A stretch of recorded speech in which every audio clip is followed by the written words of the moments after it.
don't think anything prepares you for the moment your own sister looks you dead in the eye, then publicly demotes you to a gardener on your own property. Not even a lifetime of being underestimated. Not even years of swallowing insults for the sake of peace. Not even the quiet resilience I had taught myself to wear like armor. It still cuts, sharp, unexpected, deep. But before I tell you about that night, the night my sister's $85,000 engagement party turned into the most humiliating scene I'd ever endured, you need to know why she thought she could get away with it. Because to her, I wasn't a person.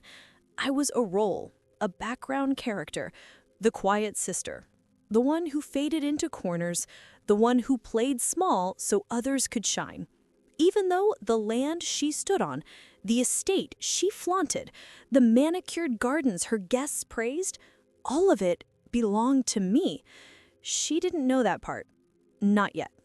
My name is Leela. I'm 30 years old, the older sister by 2 years, and the owner of a sprawling 13-acre estate tucked into the hills, a place I bought quietly after years of grinding at a tech company where I'd built my way from intern to senior developer and eventually to one of the founding shareholders of a wildly successful app. My parents never cared to know how well I had done. Neither did my sister, Brooke. Brooke was the golden one, the charismatic hurricane who could walk into a room and gather admiration like confetti. People loved her. Men adored her. My parents worshipped her. And me? I was the quiet daughter, the unremarkable one, the one who didn't fight for attention. So when I bought my estate, cash, off-market, private, I didn't tell them. Not because I wanted to hide it, but because no one was listening anyway. My estate became my sanctuary, my place to breathe, my place to heal. It had gardens sprawling across rolling hills, lavender fields that smelled like calm, stone fountains older than my childhood home, a lake that mirrored the sunset like molten gold, and a glass house on the hill. Modern, serene, built to be lived in, not shown off. Ironically, it also became the place Brooke wanted for her December engagement party. She called me 3 weeks before the event. Didn't ask, didn't request, she simply assumed. Leela, I need your help. I booked an engagement planner who wants a rustic countryside vibe. And well, your house is basically a forest. That's the vibe. I blinked. My house? Yes, obviously. You're not doing anything with it. It's perfect. Brooke, I said slowly, that's a lot to ask. Oh, come on, she groaned. You barely have guests. Mom said you work from home anyway. And hey, getting people to see the place might make you, I don't know, less lonely. There it was. Lonely, quiet, invisible. Her favorite labels for me. But despite everything, a part of me still wanted to be included in her life. A part of me hoped she'd see me. Truly see me, just once. So I agreed, under one condition. I'll be present, I said firmly. It's still my place. I want to be there. She laughed. Of course, it's not like you'd be the center of attention anyway. I should have listened to the warning bells, but love makes you deaf. 3 weeks passed in a blur of preparations. Her wedding planner was aggressive, loud, demanding, and delighted by the estate.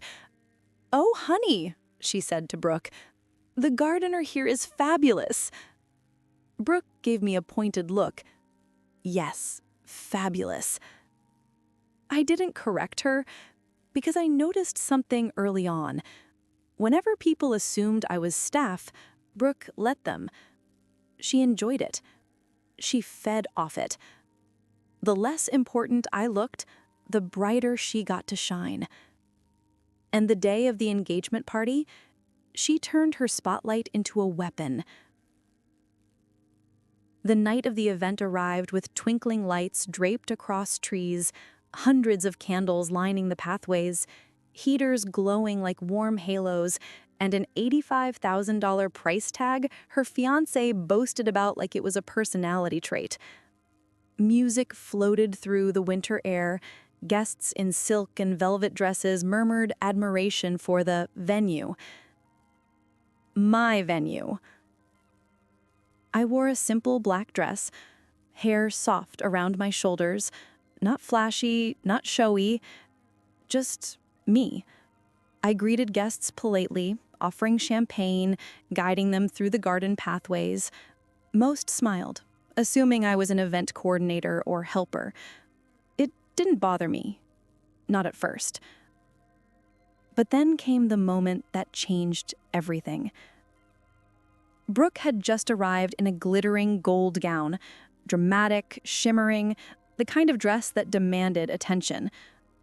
Photographers swarmed her, guests gasped, her fiancé immediately cried.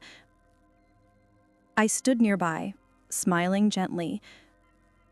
Then someone asked, "Brooke, who's that woman over there? She's lovely." Brooke followed their gaze. Her eyes landed on me, and something sharp crossed her face, a flicker of irritation, maybe fear, maybe insecurity. Then she smiled a smile she used only when she wanted to cut someone without getting her hands dirty. "Oh, her?" she said loudly enough for everyone to hear. "She's just the gardener." A soft laugh rippled through the crowd. Her fiancé snorted. Someone whispered, "Pretty gardener, though."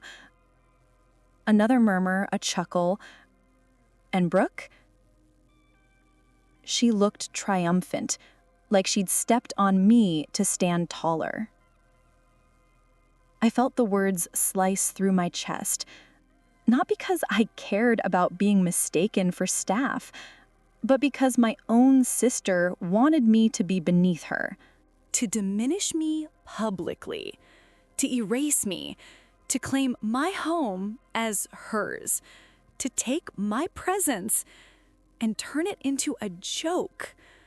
I swallowed hard, forcing a smile, but inside something cracked. Not a small crack, a deep, seismic one. Because she hadn't just humiliated me.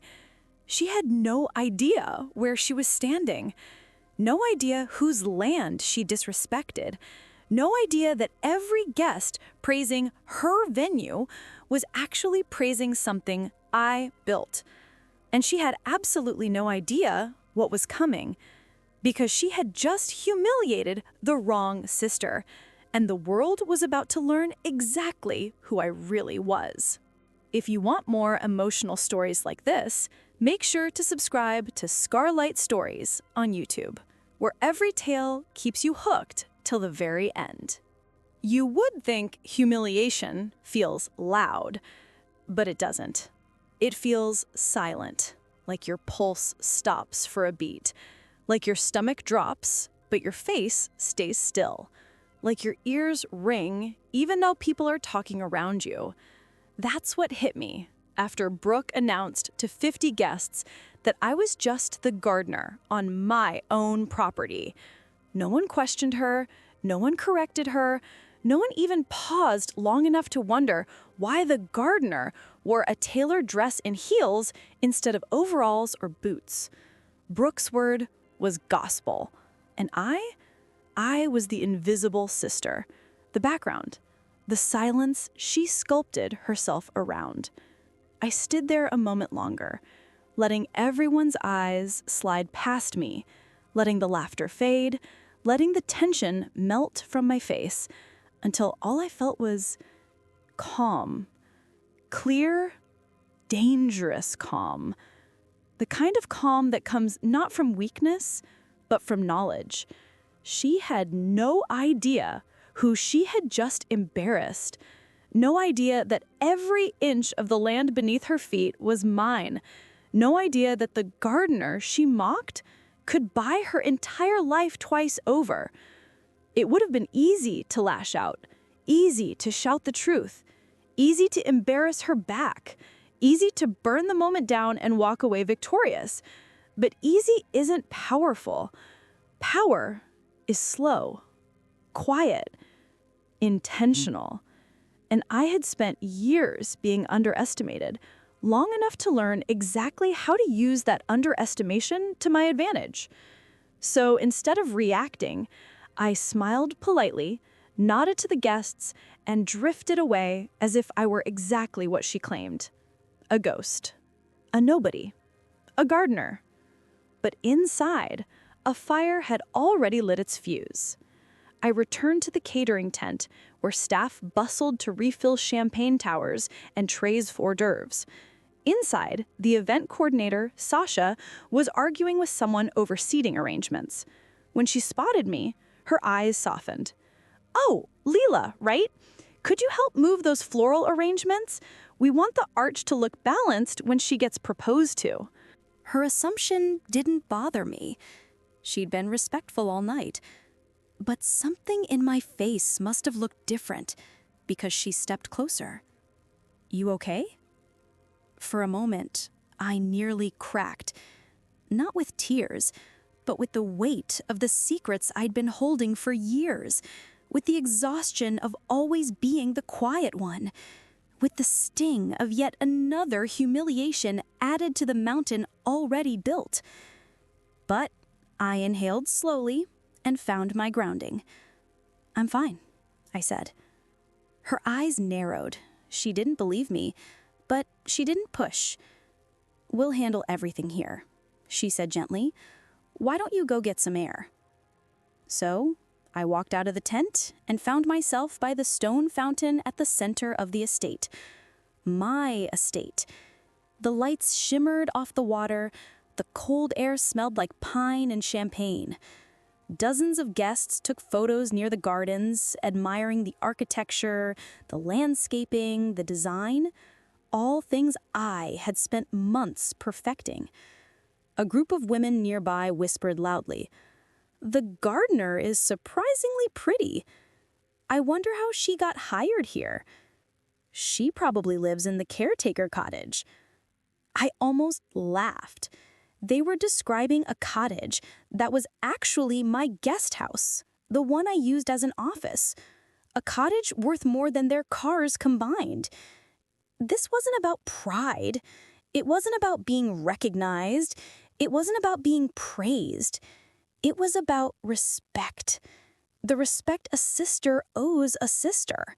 And the respect a guest owes a host. And the respect a human should give another human. Brooke gave me none. And at that moment, I felt something shift inside me. Not revenge, but resolve. She wanted me invisible. She wanted me beneath her. She wanted me to have no voice. But she was about to learn that quiet people aren't weak. We're observant. We're strategic. And we know exactly when to speak. The moment came faster than expected. I was standing near the back of the lawn when I spotted Brooke's fiancé, Preston, pacing near the catering tent. His face was red, his hair disheveled, his suit rumpled like he'd sprinted through the entire party. He wasn't angry. He was panicking. He pulled someone aside, a friend maybe, whispering fiercely, "I can't find the ring box. It's gone." The friend blinked. "Gone? You had it when we arrived." "I know," Preston snapped. "I put it down for 1 second to fix the stupid boutonniere she insisted on, and now it's gone." The friend hissed back. "Do you know how much that ring cost?" 85 grand, Preston growled. 85 grand, and I can't lose it. Brooke will destroy me." I inhaled softly, and eyebrows lifted. So the $85,000 price tag wasn't just for the engagement party. It was the cost of the ring, too. Brooke had bragged about it nonstop, sending me pictures of the designer box, holding it up in group chats like a trophy she'd hunted herself. Now, it was missing. Interesting. I approached slowly. "Everything okay?" I asked gently, the tone of someone invisible, someone harmless. Both men jumped. Preston plastered on a forced smile. "Oh, Gardner lady, hey, sorry, can you give us a minute?" I smiled sweetly. "Of course." I turned away, then paused, pretending to hesitate. "If you're missing something," I said lightly, "I checked the coat room tent. Guests keep leaving things there." Preston frowned. "Why? You see something?" "I didn't say that," I replied gently, "but people misplace things, especially when they're distracted." His eyes narrowed. "You sure?" I didn't answer. I just walked away, leaving him to panic, because I already knew exactly who took the ring, and it wasn't me, or a guest, or even a stranger. It was one of the staff, a new catering assistant I'd noticed earlier, someone who kept nervously glancing at the ring every time Brooke showed it off. Her body language was wrong. Her hands fidgeted, her eyes darted. It wasn't my job to snitch. Not yet. Sometimes you have to let people reveal who they are. Brooke would soon have her moment. Her perfect, golden, glittering engagement moment. But fate and truth had other plans. Minutes later, Brooke's planner announced for all guests to gather at the lakeside gazebo for the big moment. People clapped, couples linked arms, cameras lifted, fairy lights glowed across the water. The energy buzzed. This was it.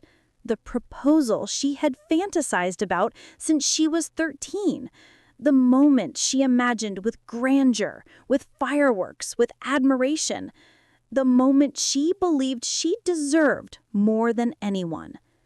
And I stood at the edge of the crowd, watching the scene unfold with a calm, simmering anticipation. Because the night wasn't over, and neither was the truth. The lakeside gazebo glowed like a fairy tale scene. Thousands of tiny golden lights draped from its beams, shimmering across the water like constellations. A soft winter breeze carried the scent of pine and lavender from my own gardens, and guests gathered in a semicircle, buzzing with anticipation. Everything looked perfect, exactly how Brooke wanted it. And somehow, that made the tension in my chest even heavier. Because perfect things crack the loudest. Preston stood under the gazebo arch, fidgeting wildly. He kept patting his pockets, turning in circles, pretending he wasn't coming apart at the seams. The planner kept whispering, "Just smile," through clenched teeth, but he looked like a man seconds from cardiac arrest.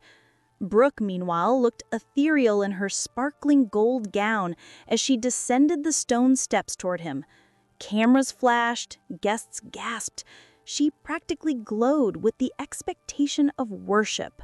And then she spotted me, standing behind the crowd, near the tree line, quiet, calm, present. Her face tightened ever so slightly. She didn't want me here. Not where people could see me. Not where I might remind someone that she wasn't the only woman in this family. But she couldn't banish me. Not tonight. Not on my property. So instead, she smirked at me. Sharp. Smug. Like she was reminding me of my earlier humiliation. Just the gardener. I held her gaze. Expression neutral.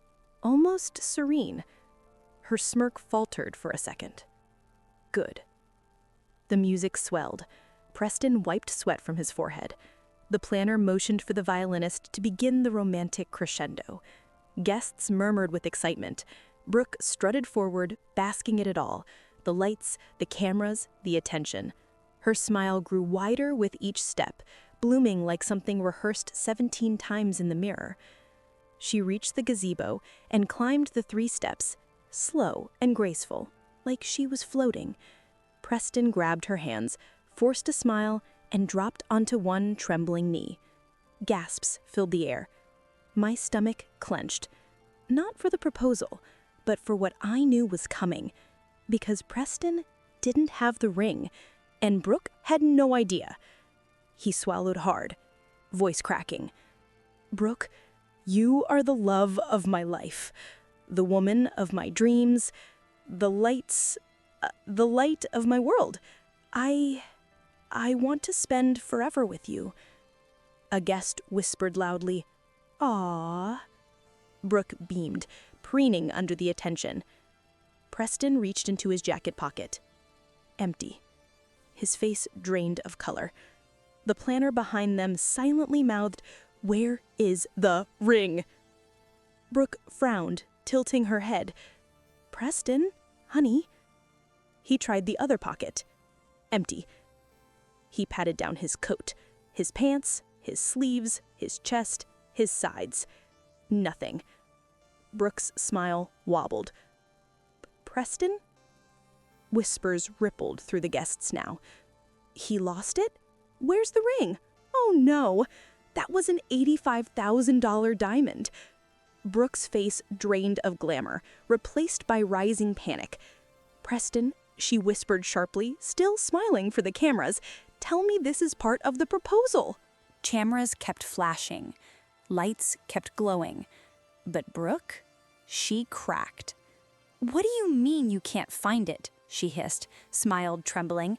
"It's the most important part. You lost the ring for my proposal?" I put it down for," he stammered. "It was on the table and someone must have taken it." Someone gasped. A woman whispered, "Wasn't the gardener near that tent earlier?" My stomach flipped. That wasn't an accident.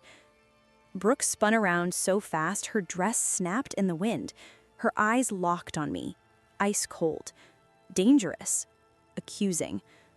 "Oh," she said loudly, her voice slicing through the crowd, "I know exactly who took it." Everyone turned toward me, dozens of eyes, curious, judgmental, ready for drama. Brooke lifted her chin, pointing at me as if revealing some grand truth. "Her," her voice screamed accusation, "the gardener." The crowd murmured, startled. "She was near the coat tent earlier," Brooke continued, voice rising with theatrical betrayal. "She's always lurking around. I don't even know why she's at my engagement." I inhaled slowly, not from shock, not from fear, from the quiet, razor-sharp calm that filled my lungs every time she pushed me too far. I stepped forward slowly. 1 step, 2 steps, 3. The guests parted instinctively, giving me a path. Some whispered, some stared openly, some raised their phones to record because drama, to them, was entertainment. Brooke watched me approach, confidence swelling now that she'd turned the spotlight into a weapon. "You think you can come to my event and steal my ring?" she demanded, voice cracking with hysteria. "You think people like you get to just walk?" I raised one hand gently. She froze mid-sentence. "Excuse me? Who do you think you are, gardener girl?" I tilted my head. Brooke didn't realize I was no longer walking toward her. I was walking past her, straight to the catering assistant, the girl with the trembling hands and guilty eyes, who stood rigid by the tables, clutching her apron. When I reached her, I spoke softly, so only she could hear. "I don't want to involve police, but you need to hand me the ring now." Her eyes widened, filled with tears, not denial, fear. Her shoulders crumpled. She reached into her apron pocket and handed me a small, velvet box. Gasps erupted around the crowd. Someone screamed, "She took it!" Another said, "Oh my God, the gardener was right." Brooke froze, mouth open, face pale. I turned, slow, controlled, and walked back toward the gazebo, the velvet box in my hand. When I reached Brooke, I placed the box gently in her palm. But I didn't step back. I stayed close, very close. Close enough that the crowd could hear every word. Close enough that Brooke saw the truth in my expression. I said softly, "Next time you point at me, Make sure you know who you're pointing at." Her eyebrows knitted, confused.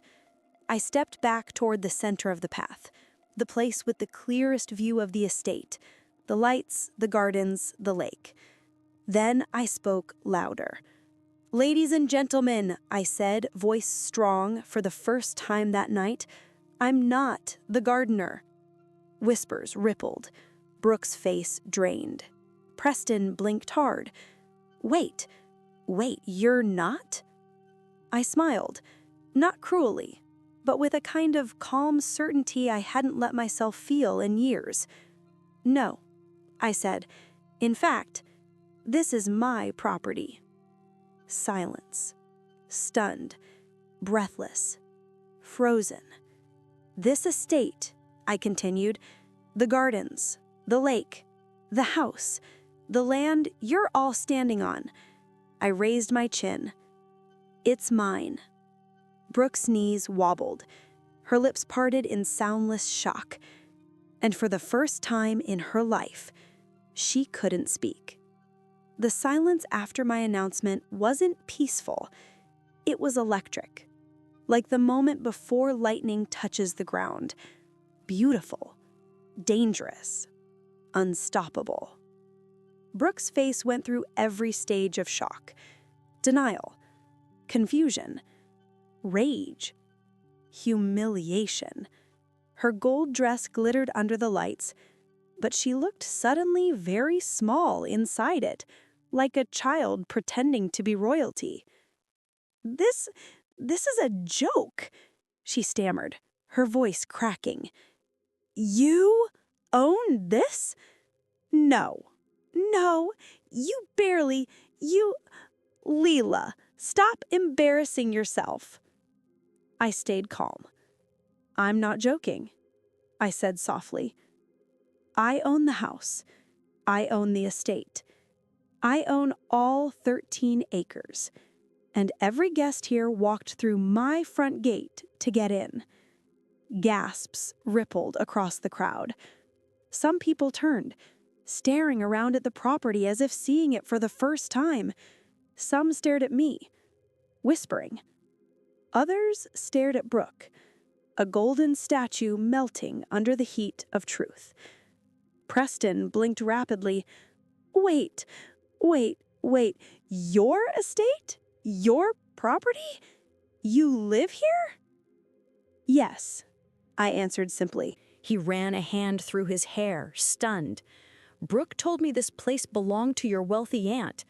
Brooke's head snapped toward him. "Preston! No, seriously," he continued, flustered. "She said her family let you stay here because you were lonely, because you needed space."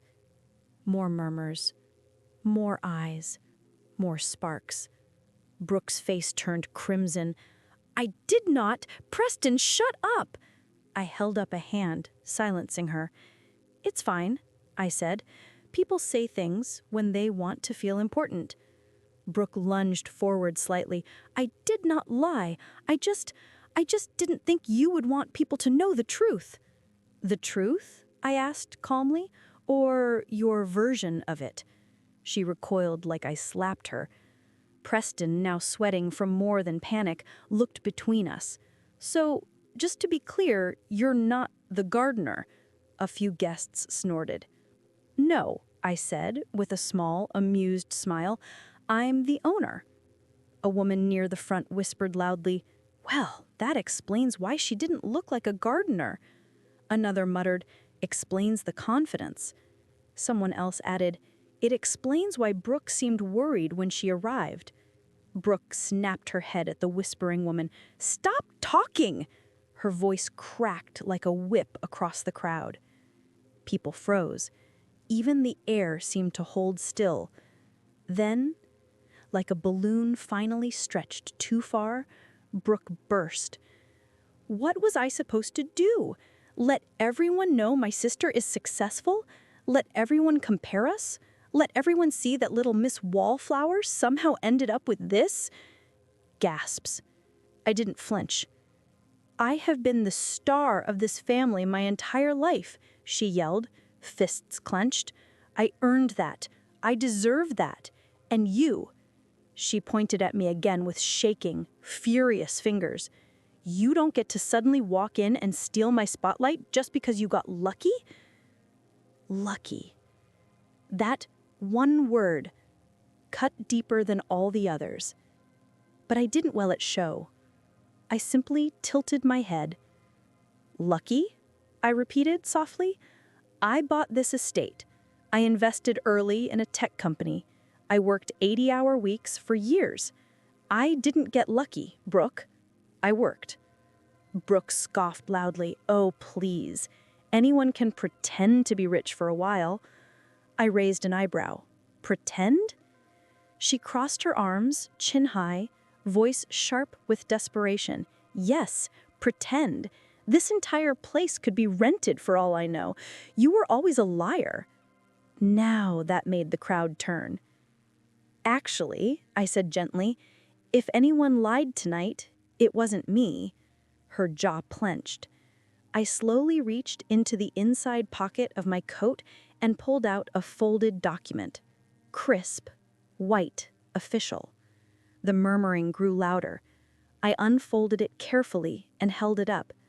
This, I said, is the deed to the property, in my name, purchased 2 years ago. Brooke froze. Preston stared at the paper like it was a thunderbolt. Guests shifted, leaning forward to see it. I handed it to Preston. You like expensive things, I said lightly. See for yourself. He grabbed the document, eyes scanning it rapidly. Holy, he looked up, stunned. This is real. I nodded. It's all real. Brooke let out a sound, half laugh, half sob, twisting with disbelief. No, this is ridiculous. It's the truth, I said simply. Her breath hitched, sharp and painful. And that was the exact moment her composure truly shattered. You ruined my engagement. You ruined everything. You couldn't let me have one night, could you? One moment? You embarrassed me first, I replied evenly. In my own home. Because you let me think you were nobody. The words tore through the air, and for the first time, the crowd really looked at her. Not as a glowing bride-to-be, not as a dazzling social queen, but as a spoiled, insecure woman spiraling in public. I held her gaze. Brooke, I said softly, you never asked who I really was. You never cared. You only cared about being the center of the universe. She trembled, rage and humiliation warring across her face. I shouldn't have to ask. You're the quiet one, the boring one, the ordinary one. I smiled gently. Not anymore. Brooke's mouth opened, but no sound came out.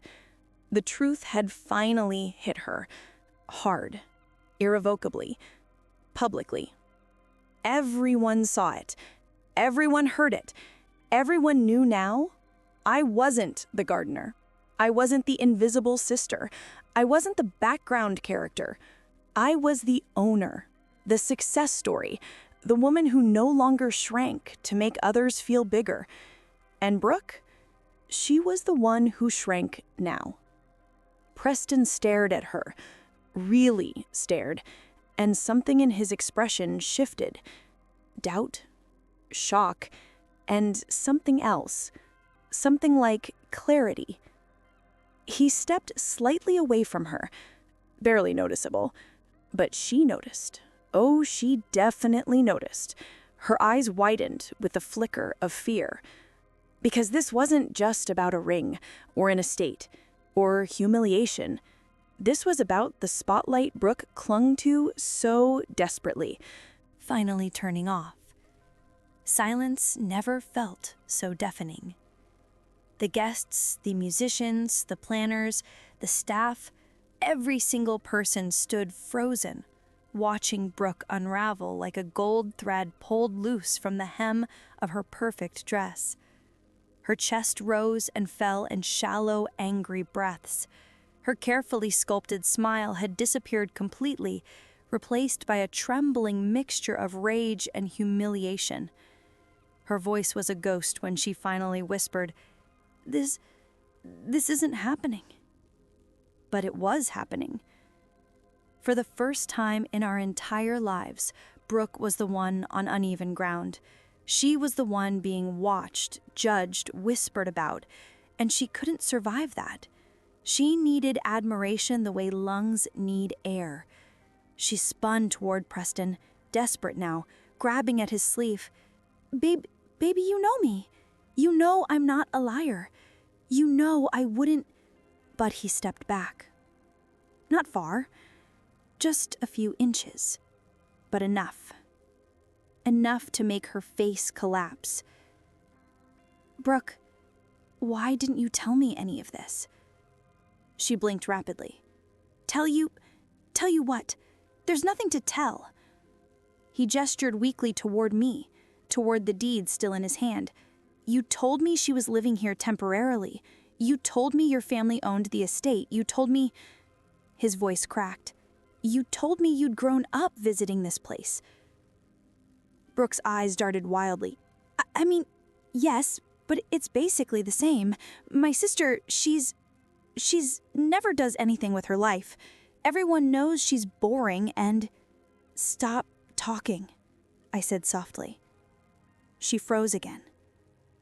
Not because she wanted to, but because something in my voice finally pierced the delusion she wrapped herself around like armor. Preston ran a face over his face, voice thick with disbelief. "Brooke, why would you lie about your own sister's home?" She opened and closed her mouth, searching for an explanation that didn't exist. Finally, she whispered, Because I didn't want people comparing us." She said it so small, so broken, so unlike the glittering hurricane she pretended to be. I didn't feel triumph. I felt sad. Sad that her entire identity had been built on the idea that she needed to be better than me to be somebody. Sad that she had spent her whole life trying to win a competition I was never participating in. But sadness didn't erase what she did, or what she tried to do tonight. "I wasn't competing with you, Brooke. I never was." She snapped back instantly, like a cornered animal. "Yes, you were. You just hid it. You always hid it. You think being quiet makes you better than me, but it doesn't. It's fake humility." Her voice shook, and suddenly she looked at the crowd, at their wide eyes, their whispers, their judgment. Her voice cracked. "Please stop staring. All of you, stop it." But no one looked away. Not anymore.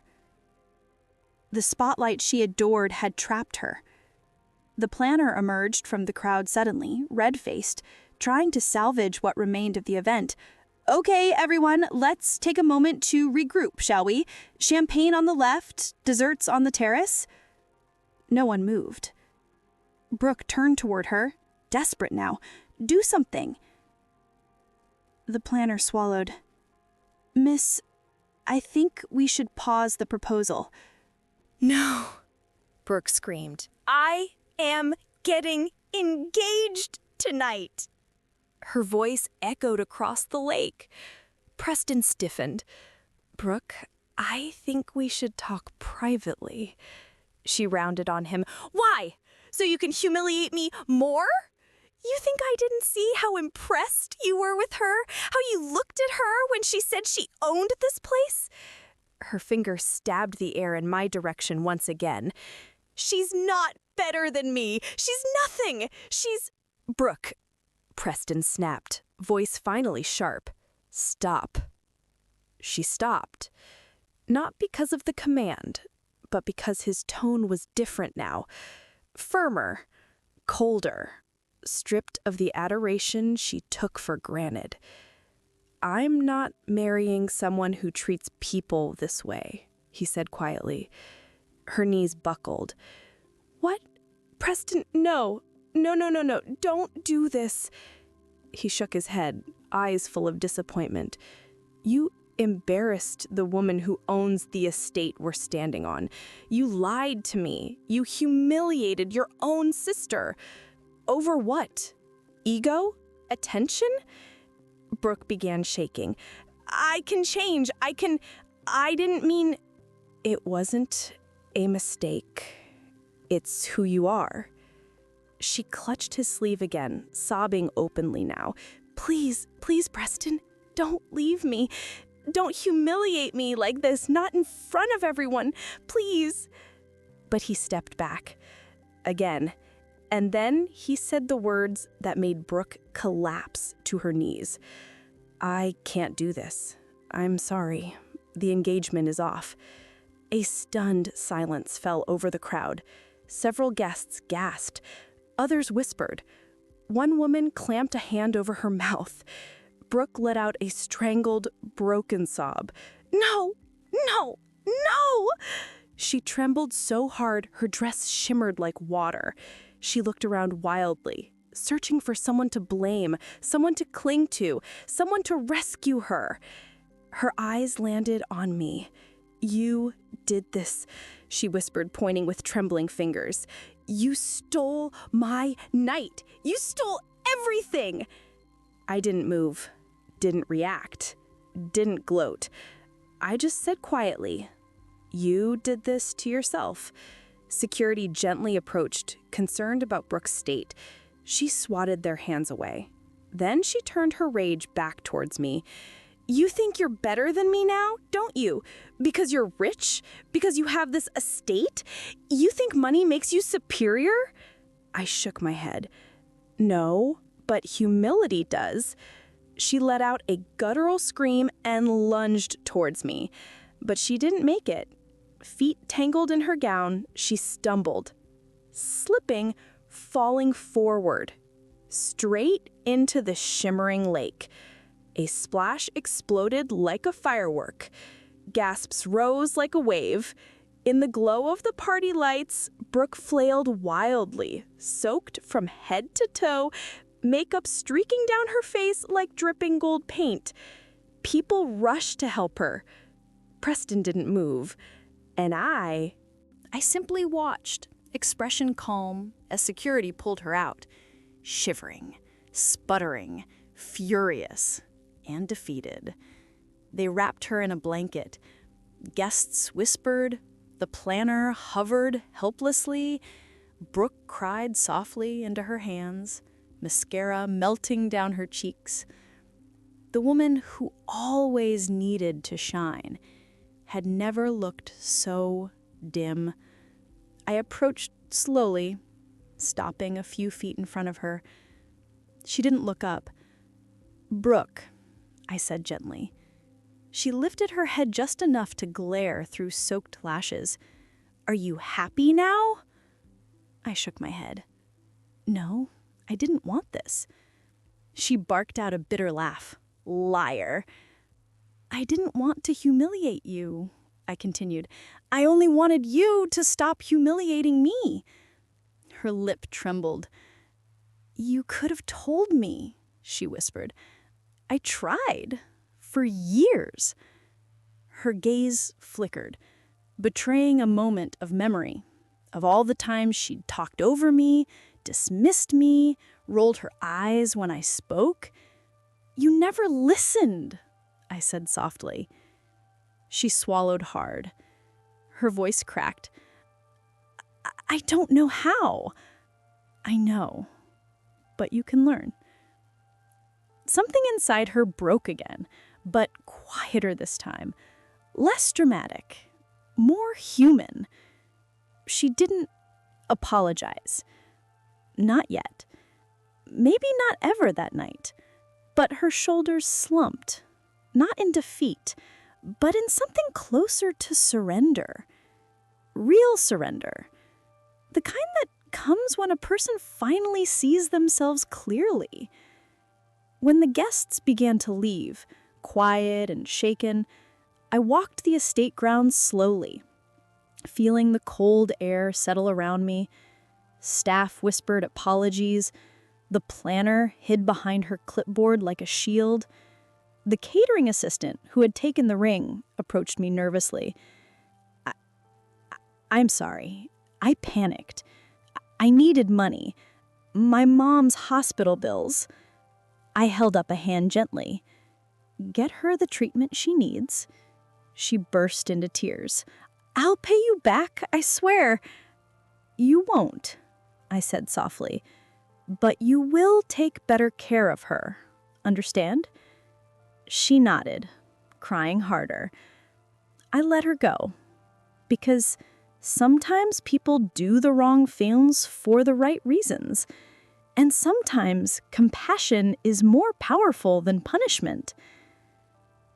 Later that night, after everyone had left, the broken decorations cleared, the lights dimmed, the music silent, I found Brooke sitting on the gazebo steps, blanket wrapped tight, staring at the lake.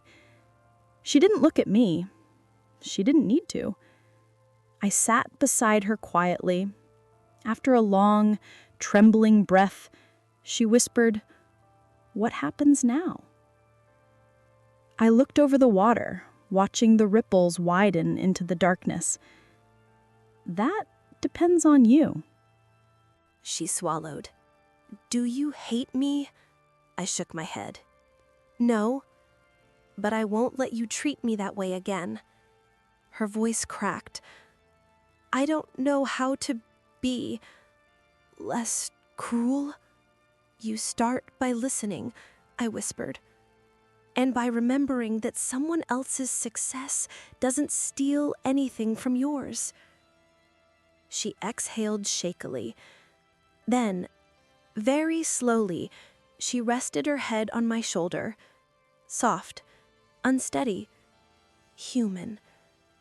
And for the first time that night, for the first time in years, she didn't try to shine. She simply let herself be held. When I finally walked her to the waiting car and sent her home with our parents, she paused before getting in. Her voice was barely audible. Thank you for not letting me drown. I smiled faintly. You saved yourself. She shook her head. No, you threw me a lifeline. I didn't argue.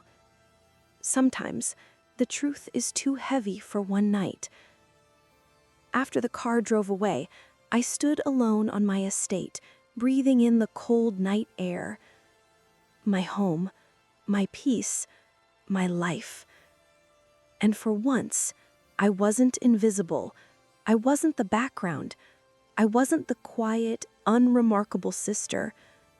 I was exactly who I had always been, a woman who fought for herself without needing to raise her voice, a woman who didn't need validation to know her worth, a woman who no longer shrank so others could stretch.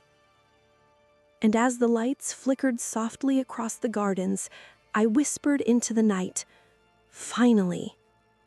If you enjoyed this emotional story, remember to subscribe to Scarlight Stories on YouTube, where powerful, engaging stories like this unfold every day and keep you hooked until the very last word.